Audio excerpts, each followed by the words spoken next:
Even today, at 50 years old, I still occasionally wake up from the same nightmare.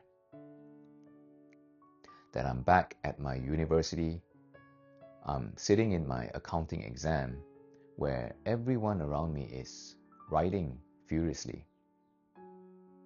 Pages turning, pens moving, while I'm staring at a completely blank answer sheet. Because I don't know any of the answers. The clock keeps ticking, then someone says, "Time's up," and I wake up. For a few seconds there, I feel exactly the same panic I felt back then. Then I remembered something. That I've actually graduated more than 25 years ago. The exams are over. It's all in the past. And somehow, that always makes me laugh. Because there was a time in my life when I genuinely believed I had ruined my future. The funny thing is, university wasn't even the first time. I was close to failing in high school as well. Because I skipped classes, I spent time at the arcades, I did everything except study.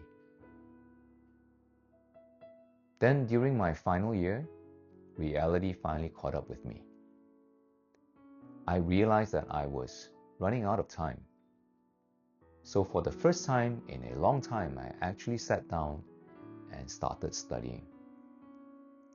And to my surprise, I actually did much better than I expected. Not brilliant, not top of the class, but good enough. Good enough to have options and for me to move forward. You'd think I would have learned my lesson, but unfortunately I didn't. Because when I got to university in the States, the cycle repeated itself again. During my first year, I actually did very well. It's because I had disciplined housemates, people who attended classes, people who actually studied, people who kept me accountable. So because of that, my GPA back then was around 3.8 for my first year. Then we all went our separate ways, and without that structure, I slowly drifted. Because classes became optional, parties became more important, and video games became like a full-time job. At least that's what it felt like for me. There was one game in particular, Ultima Online. Looking back, it's a miracle I even graduated at all. By my final year, my GPA had fallen dramatically. I was dangerously close to not making it. And that's when the panic returned. Except this time it felt much worse because it wasn't just about me anymore. My parents had already booked their flights for my graduation. What they didn't know was how close I was to not graduating at all. I never told them. At the time, my family was still recovering from the Asian financial crisis. Money wasn't exactly abundant, and there I was, partying, playing games, avoiding reality. For the first time, I realized my choices affected more than just myself.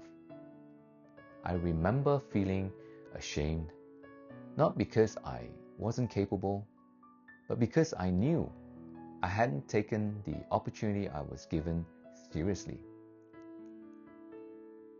So I did what I had done years earlier.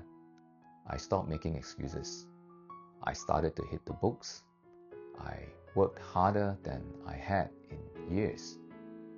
And slowly, My grades improved.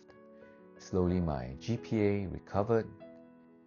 And eventually I graduated. Not with honors, not as a top student, but I graduated. And that's when I learned something that took me years to fully understand. That a difficult chapter is not the same thing as a bad ending. At 21, I was convinced I had completely ruined my future. Today, it's just a story I laugh about with an old university housemate who recently found me through social media. We ended up talking about the very game that nearly derailed both our degrees. One of us barely graduated, while the other didn't. And yet, here we are, decades later, laughing about it. That's when it hit me. Some of the things that feel overwhelming while we're living them eventually becomes stories. Not because they weren't real. The fear was real. The stress was real. The uncertainty was real. But life kept moving. And we kept moving with it. I think that's something we often forget when we're in the middle of a difficult situation.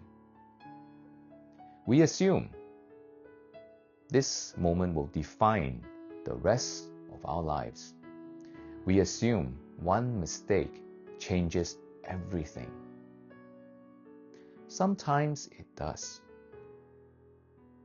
But more often than not, life is far more forgiving than we imagine. So, if you're going through some difficult moments right now, like an exam, a failure, a setback, a disappointment, I can't promise you that everything will work out exactly the way you want it to, but I can tell you this, that some of the things that once felt like the end of the world eventually become memories. And sometimes, if you're lucky, they even become stories you laugh about.